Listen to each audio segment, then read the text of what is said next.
paz do Senhor Jesus Cristo a todos. Eu quero, desde já, estar iniciando esse vídeo, a dizer que aqui iniciamos o nosso discipulado, como foi dito no vídeo anterior, que iniciaríamos, na verdade, o nosso discipulado, teria um curso de discipulado, dizendo aí 13 tópicos, que está na descrição do vídeo anterior, que eu vou deixar o link aí na descrição do vídeo anterior, para você que não acompanhou o que foi dito naquele vídeo, aonde são dadas as instruções devidas para esse discipulado. Eu quero desde já pedir a você que não é inscrito, que se inscreva no canal, que também já ative o sininho para ser notificado quando for postado novos vídeos, para não perder também nenhum tópico do ensinamento que será dado nesse discipulado, para que o estudo seja completo. A você que já é inscrito, mas que não ativou o sininho, que ative o sininho também para ser notificado. E não esqueça de deixar o seu like, pois assim você vai estar contribuindo para o crescimento do canal e maior divulgação do canal, aonde nós também iremos atingir o maior número de pessoas para a glória de Deus também. O propósito do canal, o propósito dos estudos aqui é vidas para Jesus. É que vidas sejam alcançadas através da palavra de Deus e mais pessoas possam ter o pleno conhecimento da verdade. Pois a libertação, ela vem pelo conhecimento da verdade. João 8, capítulo 32, o evangelista João, ele escreve: e conhecereis a verdade, e a verdade vos libertará. E disse Jesus também no mesmo livro, o Evangelho de João, capítulo 14, versículo 6, eu sou o caminho, a verdade e a vida. Jesus é a verdade que liberta. E ele finaliza o versículo dizendo: ninguém vem ao Pai, senão por mim. Jesus é o caminho, Jesus é a verdade, Jesus é a vida. 3 princípios básicos aí que o ser humano procura saber a origem ou conhecer. Está em Cristo, não tem para onde correr. Muito bem. O primeiro tópico do nosso discipulado, primeira lição, lição de número 1, é conhecendo a Deus. Vamos conhecer ao Senhor através de alguns aspectos, através das suas qualidades e dos seus nomes que são descritos na Bíblia Sagrada. Muito bem. Para essa lição nós temos 2 leituras. Ambas estão no livro de Oséias. A primeira leitura é Oséias, capítulo 4, versículo de número 6. O meu povo foi destruído porque lhe faltou conhecimento. Porque tu rejeitaste o conhecimento, também eu te rejeitarei para que não seja sacerdote diante de mim. E visto que te esqueceste da lei do teu Deus, também eu me esquecerei de teus filhos. Dura repreensão de Deus para o povo de Israel. No livro do profeta Oséias, capítulo 4, versículo 6. A causa da destruição, a causa de muitas dores na vida das pessoas é a falta do conhecimento de Deus, do que Deus é capaz de fazer, tanto para o bem quanto para o mal. Há muitas pessoas que pensam que Deus só vai fazer o bem na vida dessas pessoas, e não é assim que funciona, porque nós recebemos segundo aquilo que nós plantamos. Gálatas capítulo 6 e o versículo 7. Não erreis, meus amados irmãos, Deus não se deixa escarnecer. Tudo que o homem plantar, isso ele vai colher. Muito bem. Segunda leitura, que são 2 leituras para essa lição. A segunda leitura está também no livro de Oséias, capítulo de número 6, versículo de número 3. Conheçamos e prossigamos em conhecer ao Senhor. A sua saída como a alva é certa, e ele a nós virá como a chuva serôdia que rega a terra.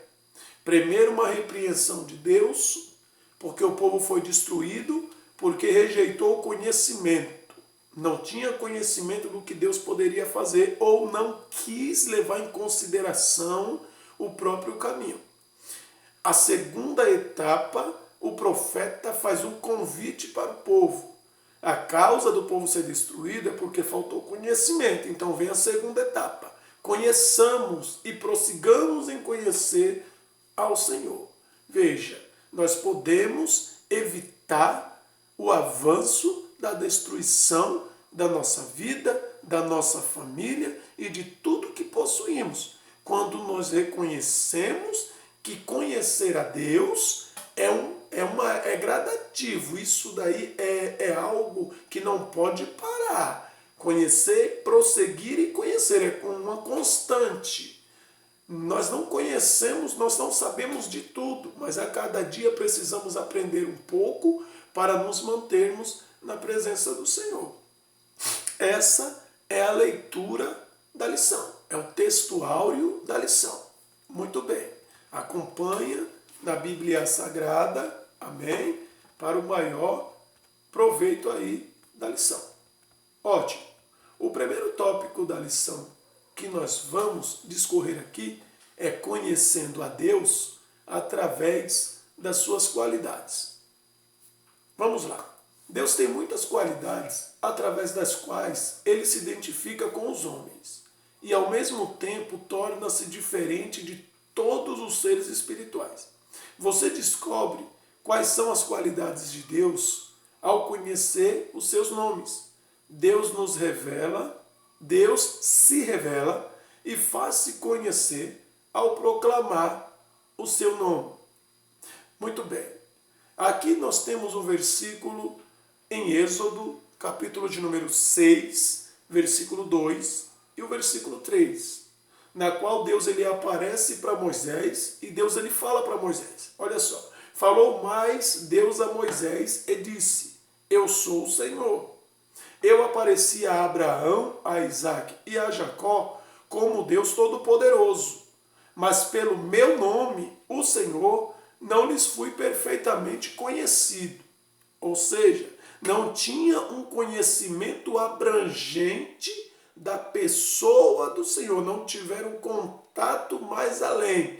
E olha que Abraão teve um grande contato com Deus. Abraão é chamado de amigo de Deus nas Sagradas Escrituras. E mesmo assim, Deus ele fala para Moisés: eu não fui perfeitamente conhecido por eles, justamente porque eles não sabiam o meu nome. Eu não tinha revelado o meu nome.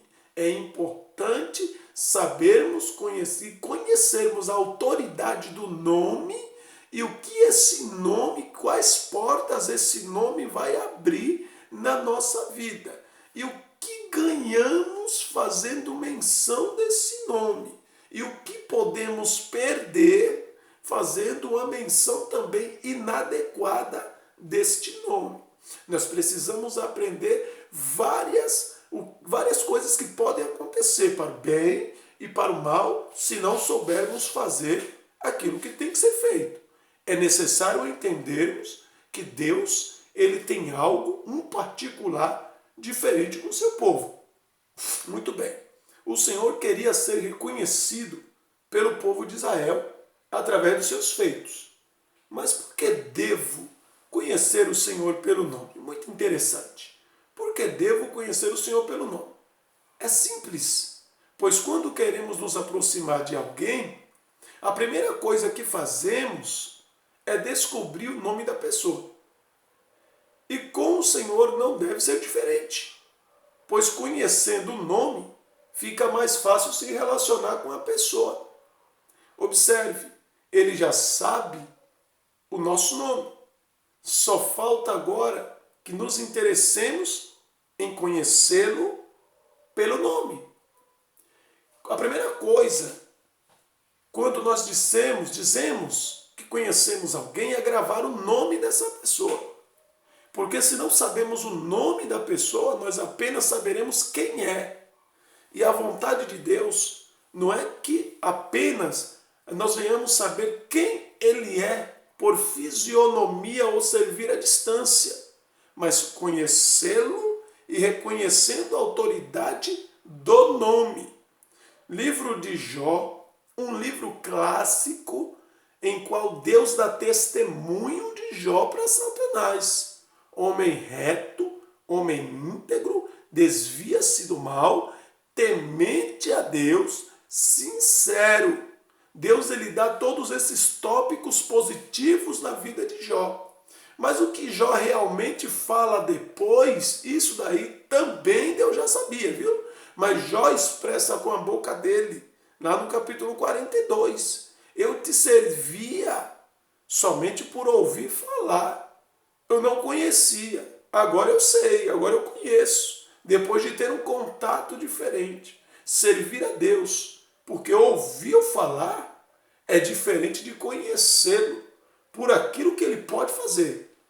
Então, esse é o tópico desta lição, o propósito dessa lição é entendermos isso, é aprendermos a servir a Deus, primeiro conhecendo a quem você vai servir, sabendo os princípios daquele a quem você vai servir.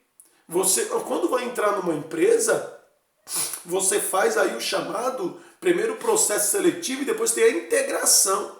A integração é o conhecimento do campo da empresa. Tu vai conhecer os setores da empresa, as regras da empresa, a doutrina da empresa.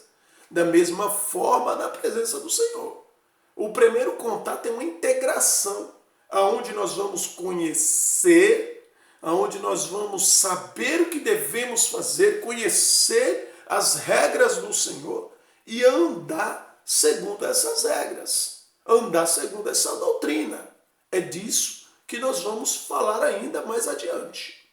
Muito bem. O seu nome, vamos ver lá que algumas coisas que nós devemos fazer com o nome do Senhor. A primeira coisa que nós entendemos ao conhecer esse nome é que tem algumas coisas que nós vamos precisar fazer com esse nome. A primeira coisa, nós vamos invocar na adoração. Nós não podemos adorá-lo se não sabermos primeiro, não tivermos conhecimento do seu nome. E olha o que a Bíblia fala a respeito disso. E moveu-se dali para a montanha do lado oriental de Betel, e armou a sua tenda, tendo Betel ao ocidente, e aí ao oriente. E edificou ali um altar ao Senhor, e invocou o nome do Senhor. Isso Abraão. Abraão foi aprender primeiro a adorar. E levantou um altar para invocar o nome do Senhor. Ele foi orar. Invocar é orar. Clamar para trazer para perto. Abraão queria Deus perto. E quem quer Deus perto vai orar. A oração traz a presença. A primeira coisa que todos precisamos entender, que o primeiro contato que o homem deve ter com Deus é através da oração. A oração é o começo de tudo. Através da oração, nós afirmamos uma aliança e uma comunhão com o Senhor. Mas eu não vou focar na oração, porque a oração será um dos temas que será discorrido lá na frente. Então deixaremos esse tópico da oração mais para frente. Aqui apenas um conhecimento de campo, ainda mais, muito mais daquilo que nós iremos fazer também mais além. O nome do Senhor também deve ser temido. E ao contrário, e na contramão do que muitos têm dito, temor não resume-se a respeito. E respeito eu tenho pela pessoa de alguém. Um homem tem um respeito pela face do outro. Mas quando nós falamos em temor, na diretriz de senhor, dominador, governador, nós estamos falando de temor de medo, temor de pavor. É disso que nós estamos falando. Um servo, um escravo, não teria respeito pelo seu senhor, teria medo, porque ele saberia das consequências que lhe acarretaria se ele quebrasse uma doutrina, uma disciplina que fosse aplicada, uma regra que ele tivesse que cumprir, ele teria as consequências daquela desobediência. E é disso que nós estamos falando. Olha o que Deus fala no livro de Malaquias, capítulo 3. O filho honra o pai, o servo honra o seu senhor. Se eu sou o pai, cadê minha honra? Se eu sou o senhor, cadê o meu temor? É disso que Deus está falando. Não é um respeito de respeitar, porque respeito uma hora acaba. Quando se tem temor, um temor na classificação que diz a Bíblia, não acaba, porque quem sabe o que Deus é capaz de fazer, não deixa de temer. O temer sempre vai estar no coração. Veja o que Jesus falou: não tema o homem que pode matar o corpo, mas tema ao Senhor, que pode matar o corpo e ainda lançar a alma e o corpo no inferno. Isso é muito sério. O nome do Senhor deve ser louvado. Olha, primeira coisa, nós vamos invocar na adoração ou na oração. Nós vamos temer. Depois nós vamos louvar. Olha o que diz. Vamos ler o versículo do temer, né? Se não tiverdes cuidado de guardar todas as palavras desta lei, que estão escritas nesse livro, para temeres este nome glorioso e temível, o Senhor teu Deus, Deuteronômio, capítulo 28, 58. Aí Deus continua a falar, mas em outros versículos, mas eu quero parar nesse. Temos que ter o cuidado para guardar a palavra e temer o nome do Senhor. A terceira coisa é louvar. Samuel, 2 Samuel 22, 50. Por isso, ó Senhor, te louvarei entre os gentios e entoarei louvores ao teu nome. O livro de Salmos mais clássico é de louvores, na qual nós observamos o salmista toda hora: louvado seja o nome do Senhor, bendito seja o nome do Senhor, adorando o nome do Senhor. A quarta coisa que nós devemos fazer é glorificar o nome do Senhor, ou seja, colocá-lo acima de qualquer outra coisa, como nossa prioridade máxima. Vamos ver o que a Bíblia diz sobre glorificar o nome do Senhor. Todas as nações que fizestes virão e se prostrarão perante a tua face, Senhor, e glorificarão o teu nome. Isso está em Salmos 86, versículo 9. A quinta coisa que nós devemos fazer é santificar e bendizer o nome do Senhor. Mas aonde nós encontramos isso? Vamos de novo. Portanto, vós orareis assim: Pai nosso que está no céu, santificado seja o teu nome.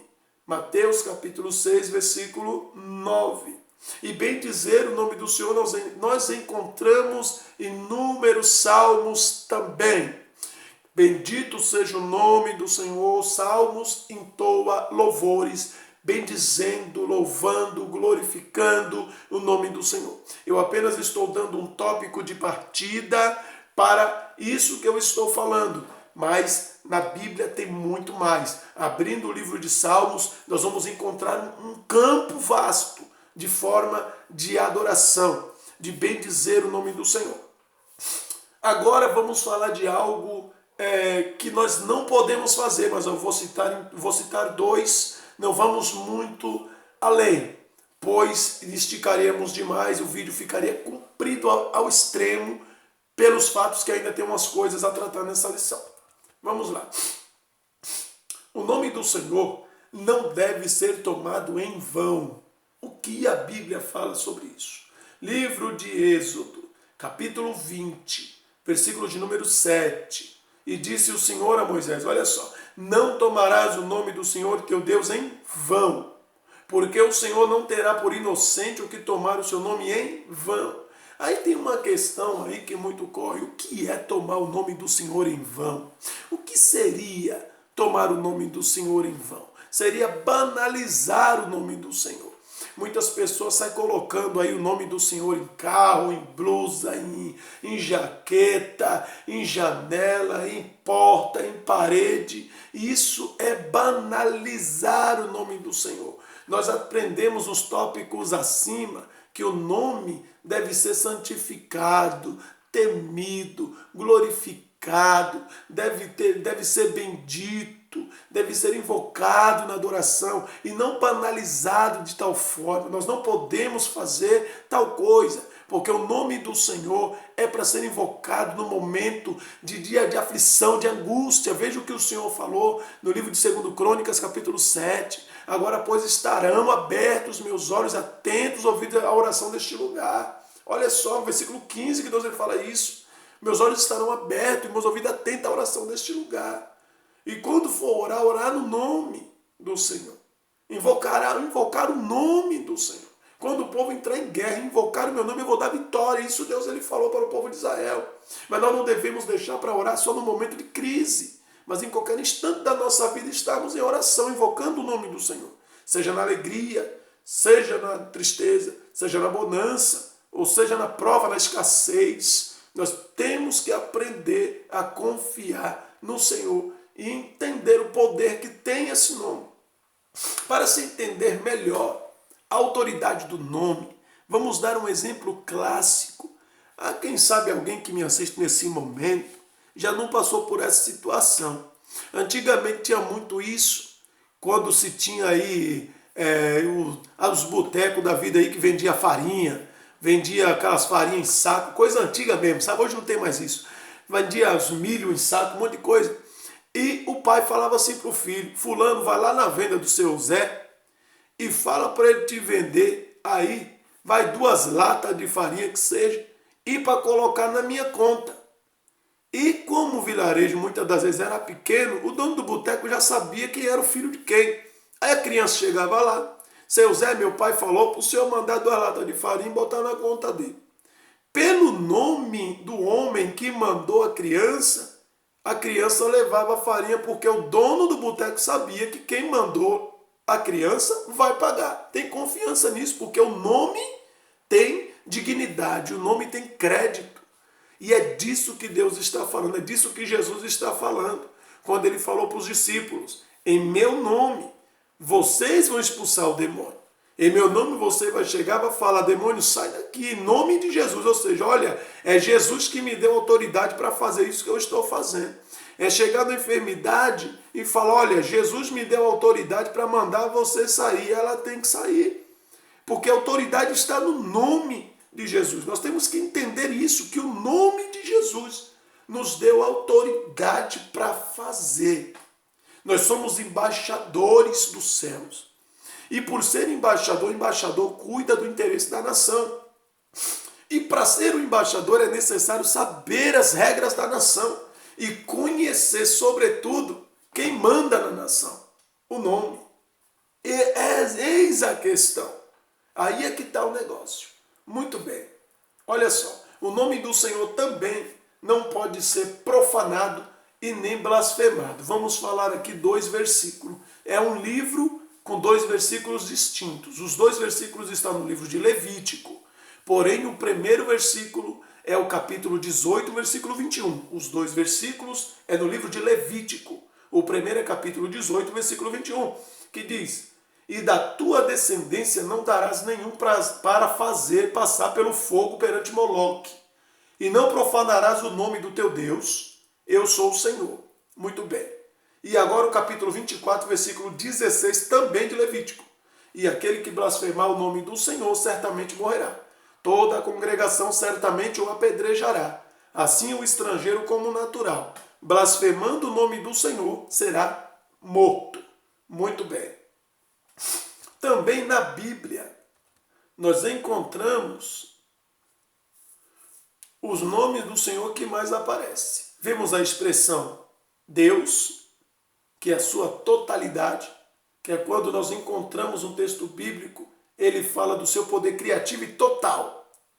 Também nós encontramos a expressão Senhor ou Jeová, no sentido de governador e dominador. Quando fala Senhor, está falando de governador e dominador. Lembrando que Jeová e Senhor é o mesmo termo. É aquele que exige o serviço e lealdade do seu povo. Deus exige, não pede. O terceiro termo que nós encontramos é Pai. Mostra que todas as coisas e o ser humano foram criados por Ele e estão debaixo da proteção dEle. Ok? Vemos também outros nomes que aparecem na Bíblia, só que no sentido diferente. Temos aqui a expressão em hebraico, trazendo para o português. Na Bíblia nós vamos encontrar Deus Todo-Poderoso. No hebraico, El Shaddai. Na Bíblia nós vamos encontrar Deus no controle. No hebraico isso é Elohim. Também Deus presente. No hebraico vamos encontrar Shamar. Santo, no hebraico, Kadosh. Deus de paz, que é Jeová Shalom. Deus de provisão, que é Jireh, Jeová Jireh. Senhor, que é Adonai. Shafatar, juiz. Jeová Rafá, Deus que cura. Tsiddiquenur, minha justiça. El Elyon, não há outro igual. Chamar, Deus presente. El Raí, Deus que tudo vê. El Caná, Deus zeloso. Jeová Nissi, minha bandeira. Palet, libertador. E aqui falta o Olam, que é o eterno. Ok? Vamos conhecer a Deus também através do seu caráter. Nós aprendemos no primeiro tópico a importância do nome. Agora nós vamos ver o caráter. Existem aspectos que só Deus possui. E nada há que os lembre nos homens ou nos outros seres por ele criado. Ou seja, coisas são características única e peculiar de Deus. A primeira coisa, soberano. Significa que é chefe, maioral, supremo.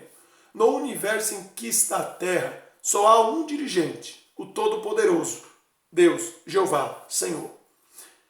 Para nós isto é encorajador, porque tem a segurança de que nada está fora do controle do Senhor e os seus planos são de fato realizados. Olha a expressão de Jó, bem sei eu que tudo podes e que nenhum dos teus propósitos podem ser impedidos. Jó 42, versículo 2 está isso.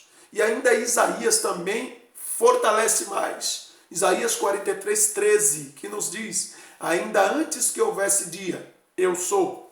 Ninguém há que possa fazer escapar das minhas mãos. Agindo eu, quem impedirá? Mostrando soberania, poder, autoridade para realizar o propósito.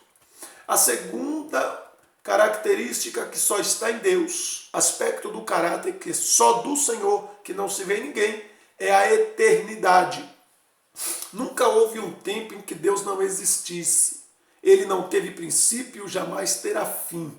Não se limita ao tempo porque era eterno.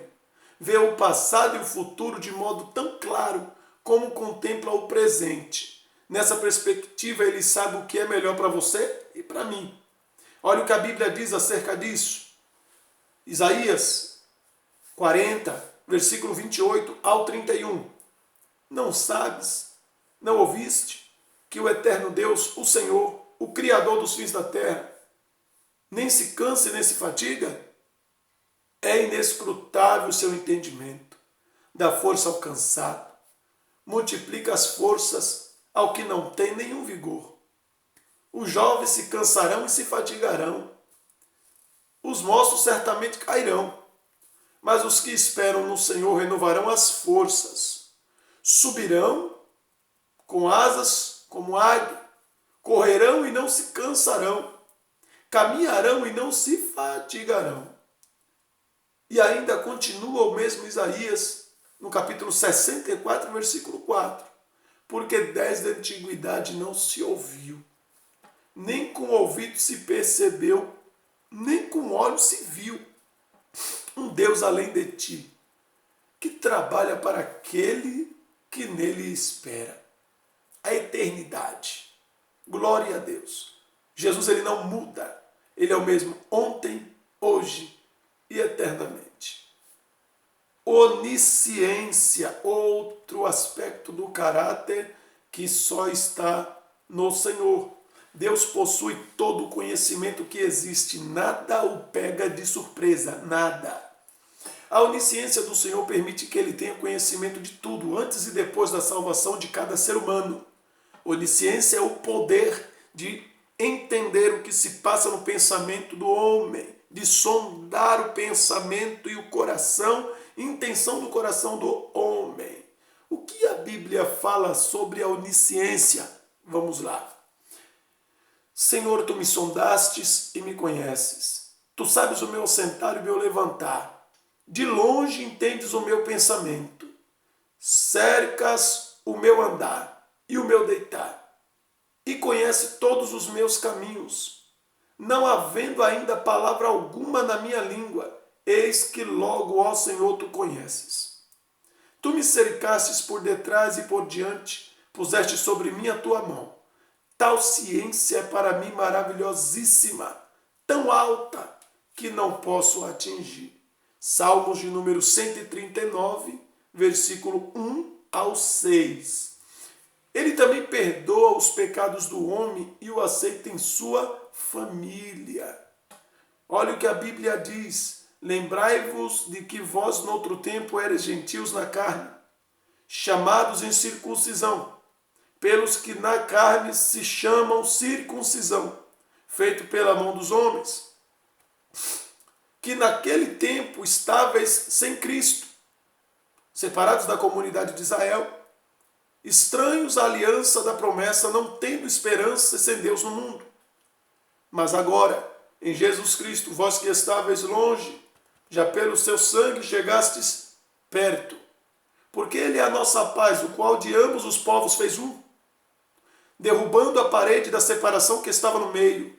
Na sua carne desfez a inimizade, isto é, a lei dos mandamentos que consistia em ordenanças para criar em si mesmo dos dois um só homem, um novo homem, fazendo a paz, e pela cruz reconciliar ambos com Deus em um corpo, matando com ela as inimizades.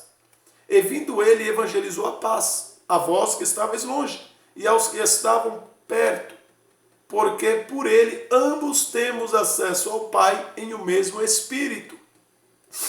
Assim que já não sois estrangeiros nem forasteiros, mas concidadãos dos santos e da família de Deus, edificados sobre o fundamento dos apóstolos e dos profetas, de que Jesus Cristo é a principal pedra de esquina, no qual todo o edifício bem ajustado cresce para templo santo no Senhor. Leitura feita em Efésios capítulo 2, versículo 11 ao 21. Tem outra coisa que nós precisamos entender também do aspecto do caráter, que só em Deus vimos isso. É a onipresença. A onipresença é a capacidade de estar em todo lugar e espaço ao mesmo tempo. Olha só, significa que Deus é infinito, está presente em todo tempo e espaço. Ninguém pode se esconder da sua face. Vamos ver o que a Bíblia diz sobre isso. Para onde me irei do teu espírito? Ou para onde fugirei da tua face? Se subir ao céu, lá tu estás. Se fizer no inferno a minha cama, eis que tu ali está também. Se tomar as asas da alva, se habitar nas extremidades do mar, até ali tua mão me guiará e a tua destra me susterá. Se disser, de certo, que as trevas me encobrirão, então a noite será luz à roda de mim. Nem ainda as trevas me encobrem de ti, mas a noite resplandece como o dia nas trevas, e a tua luz serão para ti a mesma coisa.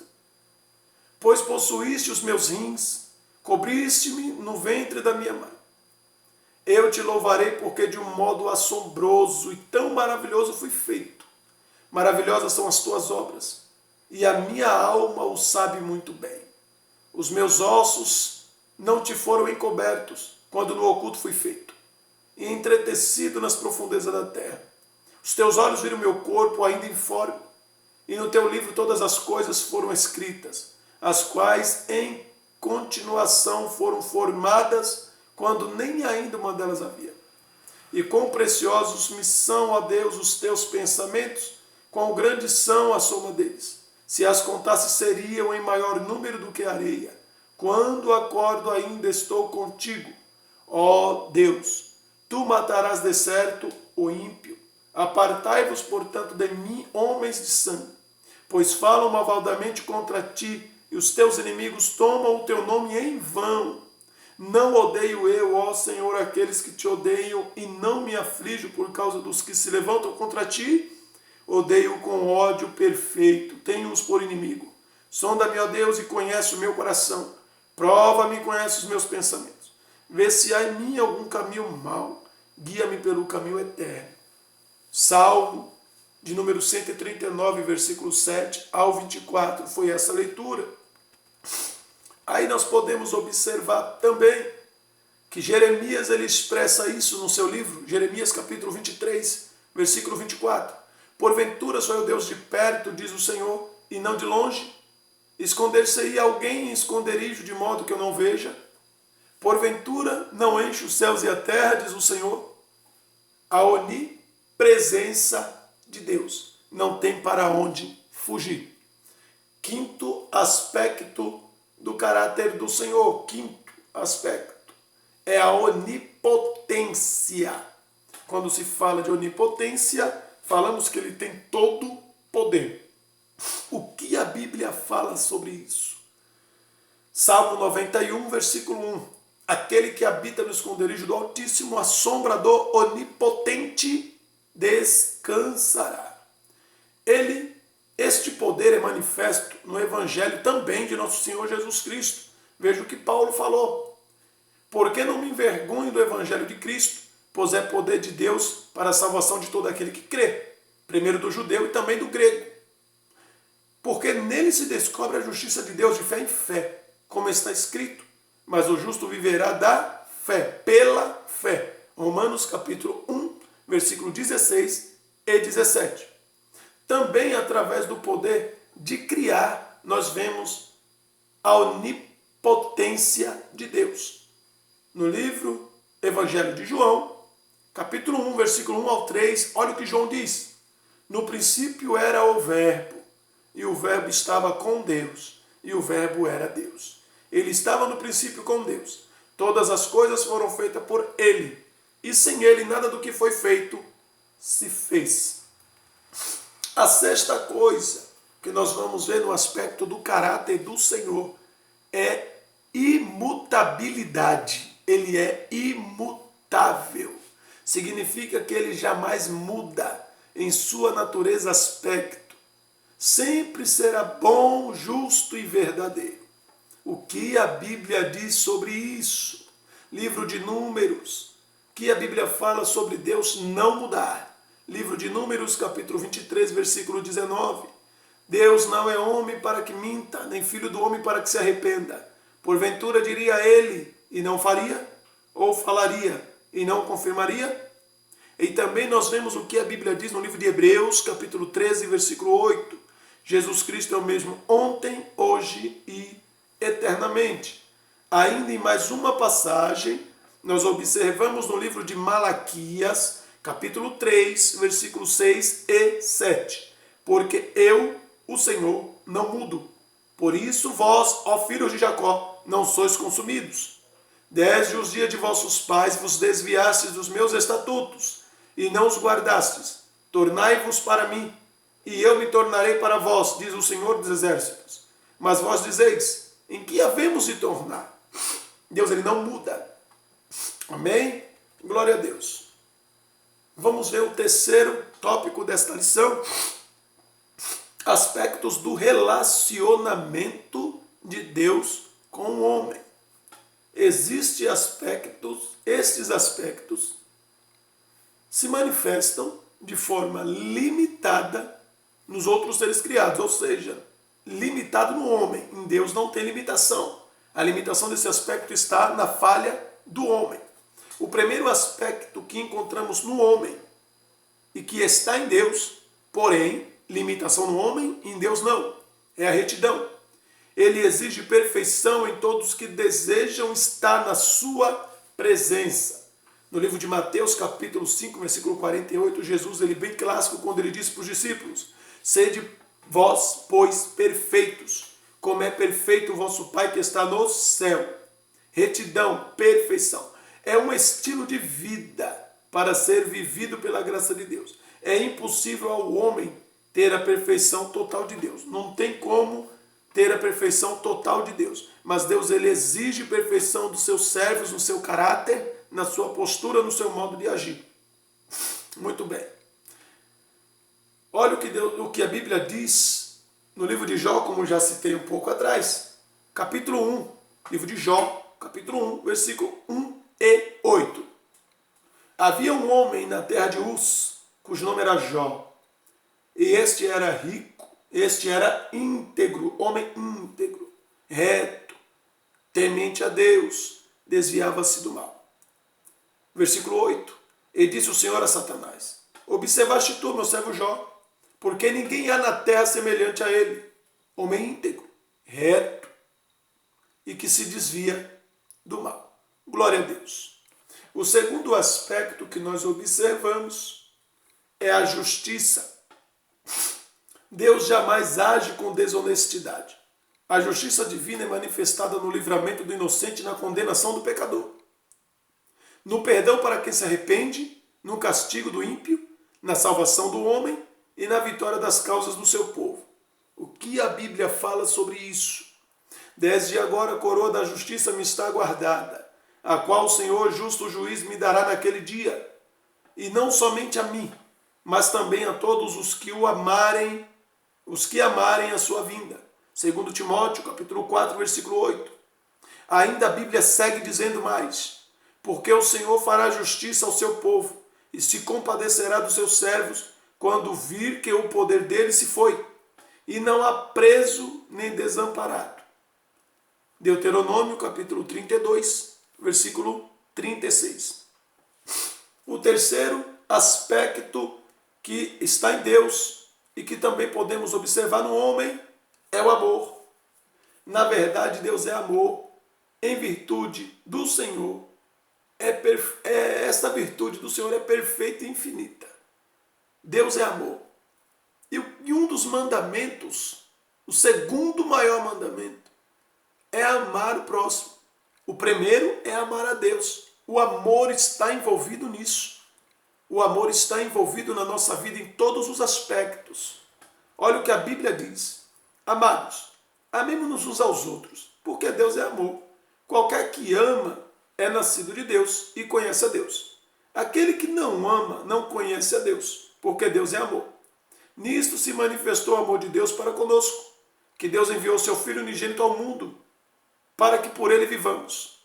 Nisto está o amor, não em que nós tenhamos amado a Deus, mas em que ele nos amou a nós e enviou seu Filho para a propiciação pelos nossos pecados.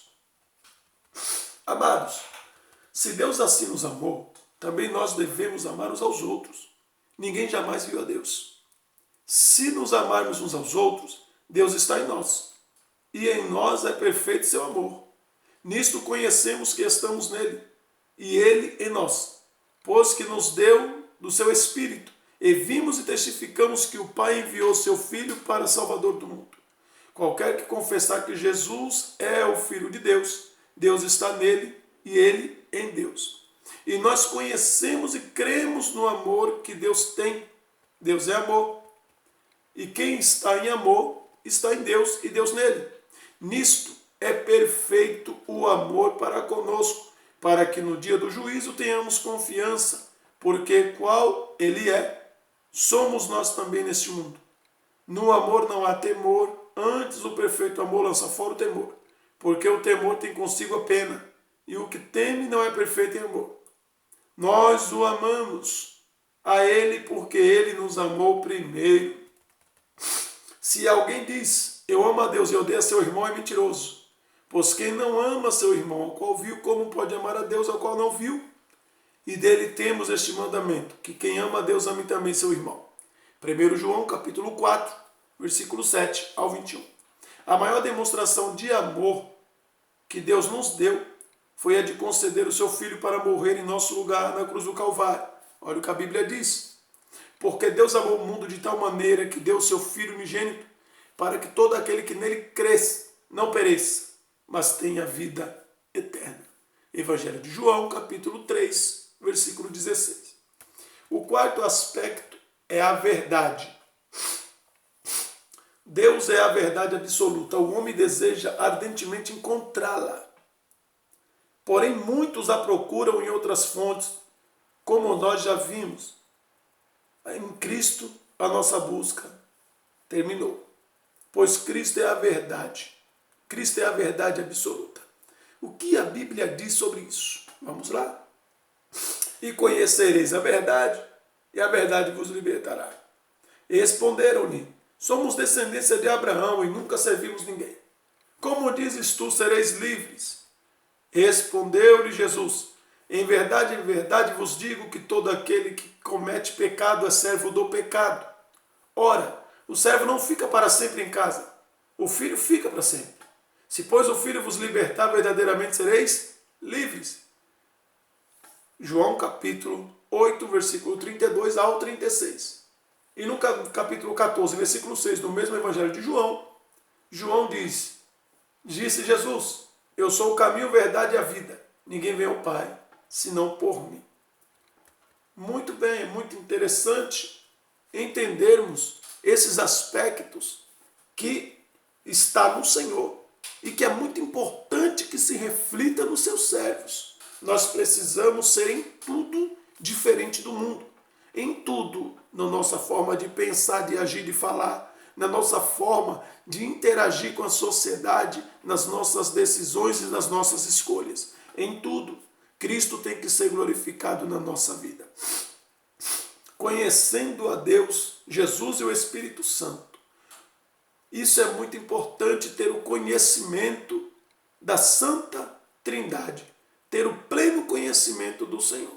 Mas eu quero deixar aqui que há algumas lições à frente que também vai abordar esse tópico. Acerca do Espírito Santo teremos 2 tópicos, que na verdade quase 3 tópicos, que vai falar dos frutos e dos dons do Espírito Santo, na qual também seremos arremetidos a falar sobre a Trindade. Né? E falar sobre a Trindade é meio complexo, porque é uma linha em que muitas pessoas não conseguem acompanhar o raciocínio de tal explicação. Mas é muito simples entendermos como as coisas acontecem. Muito bem. Jesus ele nos convida a ter o pleno conhecimento do Senhor, para que nós venhamos alcançarmos a libertação na sua completude total. O Pai, Jesus Cristo e o Espírito Santo existem em unidade. E são 3 pessoas reais e distintas, porém conscientes uma da outra. Olha o que a Bíblia diz em João, Evangelho de João, capítulo 15, versículo 26. Mas quando vier o Consolador, que eu da parte do Pai vos hei de enviar, aquele Espírito de verdade que procede do Pai, ele testificará de mim. Significa que os 3 são um só Deus. Não há outro Deus senão um. É a expressão de Paulo para a igreja de Corinto, 1 Coríntios capítulo 8, versículo 4. Não há outro Deus senão um. O Pai, Jesus e o Espírito Santo existem um só Deus. O que a Bíblia diz acerca disso? Vamos ver o cenário. O batismo de Jesus, livro de Mateus capítulo 3. Eu vou ler apenas o versículo 16 e 17 que diz: e sendo Jesus batizado, saiu logo da água. E eis que lhe se abriram os céus, e viu o Espírito de Deus descendo como pomba, e vindo sobre ele. E eis que uma voz do céu dizia: este é meu Filho amado, em quem me comprazo, ou em quem me alegro.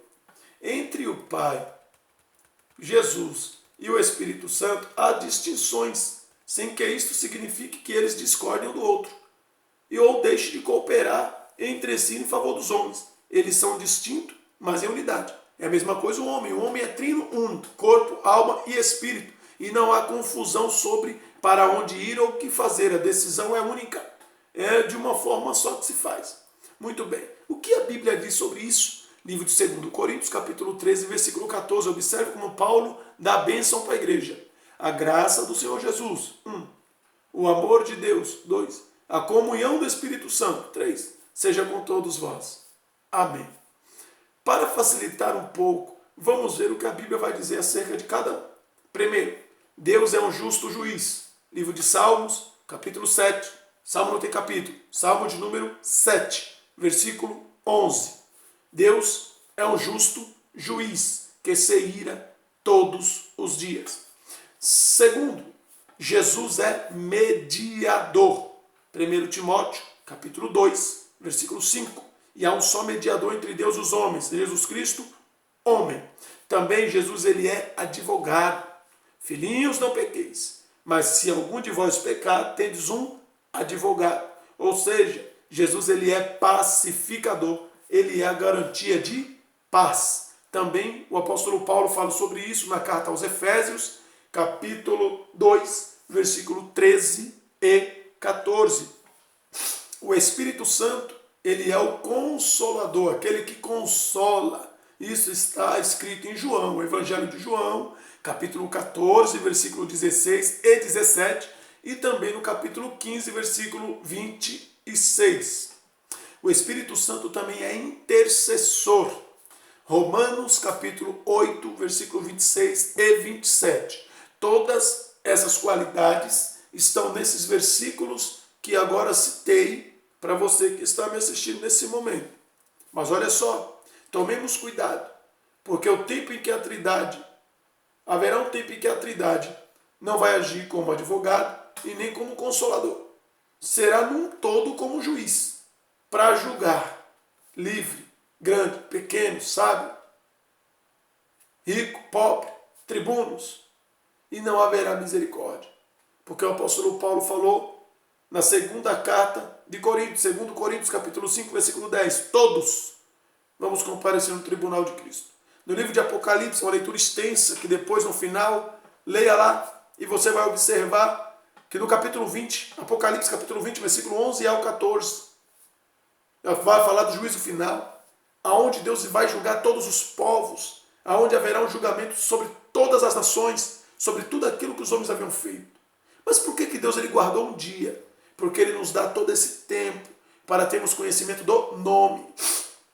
O nome de Jesus. O nome do Senhor Todo-Poderoso. E em toda a Bíblia, Deus ele se faz conhecer pelo nome. Em toda a Bíblia, Deus ele se revela pelo nome.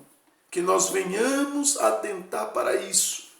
Eu quero pedir a você muita atenção nesse estudo, de tudo que foi falado nesse vídeo, a questão dos aspectos e do nome do Senhor. Escute esse vídeo de forma pausada, devagar. Se não entender tal tópico, volte um pouco para buscar entender um pouco melhor. Porque a intenção é que nós venhamos aprender juntos, que nós venhamos tirar algumas dúvidas que possam estar no nosso caminho, que nos impede de crescer, que nos impede de ir mais além na presença do Senhor. E essa não é a vontade de Deus. A vontade de Deus é que nós venhamos crescer e chegar a uma estatura de varão perfeito, no pleno conhecimento da verdade, para que não sejamos reféns dos dizeres de muitos ou de crendices que se inventam por aí. Que Deus tenha misericórdia da nossa vida e nos conceda novas oportunidades. Que Deus abençoe a todos em nome de Jesus Cristo. E que a graça do Senhor esteja sobre a tua casa, sobre a tua família. Até o próximo vídeo, onde estaremos aplicando a segunda lição desse discipulado. Amém? Que Deus abençoe a todos. Fique na paz do Senhor Jesus Cristo.